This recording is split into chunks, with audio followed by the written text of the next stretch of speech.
सर्व क्षेत्रातील कलाकार, आर्टिस्ट, फोटोग्राफर्स इत्यादींनी आपल्या कामाची किंमत कशी ठरवावी? जे विचारतात की एवढे बिल कसे, काहीतरी कमी करा, त्यांच्यासाठी हे.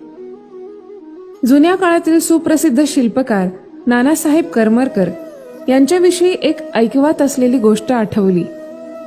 एकदा काही श्रीमंत मंडळी एका पुतळ्याचे एस्टिमेट काढण्यासाठी आले असता नानासाहेबांनी त्यांना 10,000 रुपये सांगितले. चर्चेअंती पुतळ्याला फक्त 500 रुपये किमतीचे मटेरियल लागणार असल्याचे निष्पन्न झाले. मग वरचे 9,500 कसले हो, असे विचारले असता नानासाहेब त्यांना म्हणाले, एक विशिष्ट प्रकारची चिमूटभर माती त्यात मिक्स करावी लागते, त्याचे 9,500 रुपये. एवढी कसली महागडी माती ती? प्रतिप्रश्न. यावर नानासाहेब म्हणाले, जी मी आत्तापर्यंत शिक्षणासाठी म्हणून माझ्या आयुष्याची केली ती माती.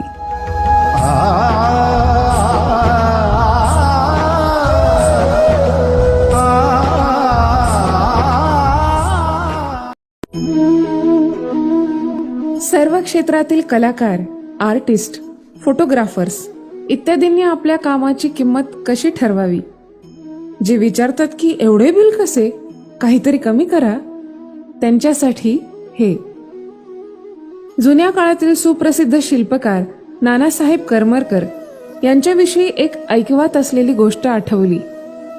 एकदा काही श्रीमंत मंडळी एका पुतळ्याचे एस्टिमेट काढण्यासाठी आले असता नानासाहेबांनी त्यांना 10,000 रुपये